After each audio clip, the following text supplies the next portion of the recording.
Hello and welcome to the Mission YouTube channel, where today we're going to be attempting to tackle one of the trickiest topics out there in Planet Darts right now. That is, how do I pick the right dart for me? And Andy, this is, disclaimer, it can be very personal. It really can, and I almost feel like we could talk about this for hours, but we're not going to do. We're going to try and knuckle down to it, but there's so many different variables, you know, from point to barrel to stem to flight to even accessories on the flight. What do you think? I think we should filter down the options. So the first thing is, I see a lot of players for various coaching sessions, either equipment or personal, and when you say to someone, pick up a dart, they'll come to you, they'll go, I've got 20 sets of darts at home, I don't know what's the best one for me. And you say, pick that dart up, and they'll pick it up. And they'll do this in their hand. Yeah. They'll be fingering around with the dart. Next one, they'll be doing the same thing. They'll be feeling. What they're feeling for is they're feeling for where that dart sits comfortable in their hand. Yes. Now that grip is the same in terms of where the comfortable factor is in the hand, but it's in relation to where the balance point of the dart is. Now, for example, I could pick this dart up and I'm going to go, that's my grip right there. So I'm gripping a little bit more towards the back. That's because this is a straight barrel dart with a weight in the middle. If I pick something up like this, which is a bit more of a bullet type shape. Yeah, all the way to the centre.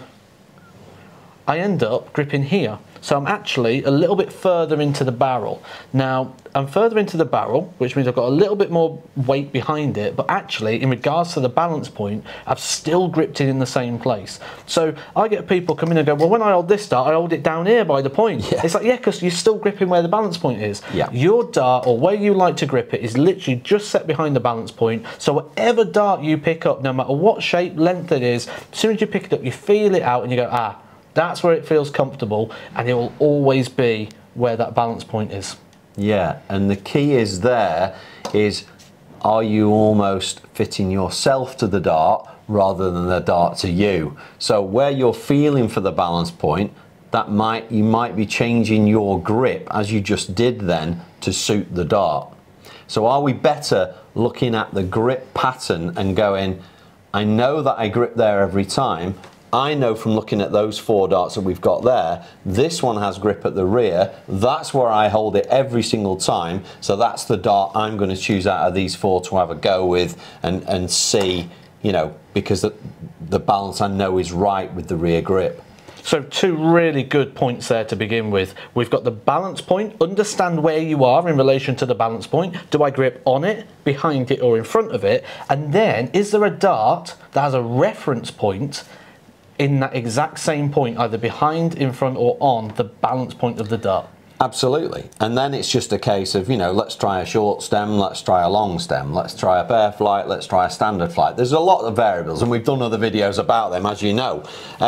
The one easy thing about a dart is usually they all come with the same points. So that's bits taken care of.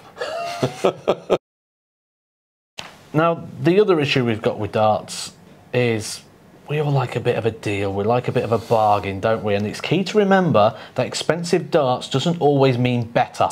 Absolutely key. There's plenty of people won world championships with a pound, you know, £20 set of darts. So it's not, let's spend hundreds and that's automatically going to make me better, is it?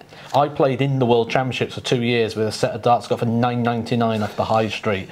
So I can fully vouch for that. A lot of the cost of the dart comes down to the amount of time it spends in the machine and the type of coating or paint. It doesn't actually change how it flies through the air a lot of the time. Yeah, and all the different cuts that of course have to go into a barrel add costs, but they're not going to be suitable for everybody. They might look amazing, but do you really need cuts where you're not even going to hold it? Don't know.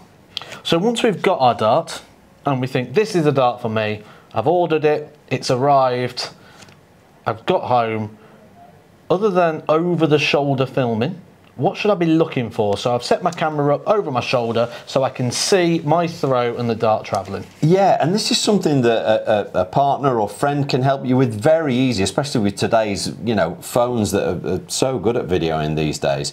I'm just looking for 3 things with a new dart. How it's going to come out of your hand. You know, is it coming out of your hand nice and consistent each time, or is it slipping, or is it getting stuck in your hand? The second thing that you can see on the camera is, how's it flying through the air? Has it got a nice aeroplane flight, or is it going like this, like a fish? And the third thing is, how's it landing in the board? Is it landing how you want it to land? Is it nice and upright or nice and flat? Whatever your preference is, whether you're a stacker or you come in underneath, is it doing that for you as well? Because if it's doing all them 3 things, then you've done pretty good. Understand where you grip in relation to the balance point. Try and get some grip, either a colour or a reference point on that point in regards to where the dart should be balanced for you. Then over the shoulder filming, can it fly through the air, is it landing consistently, and make sure it's well within that budget. That's the plan.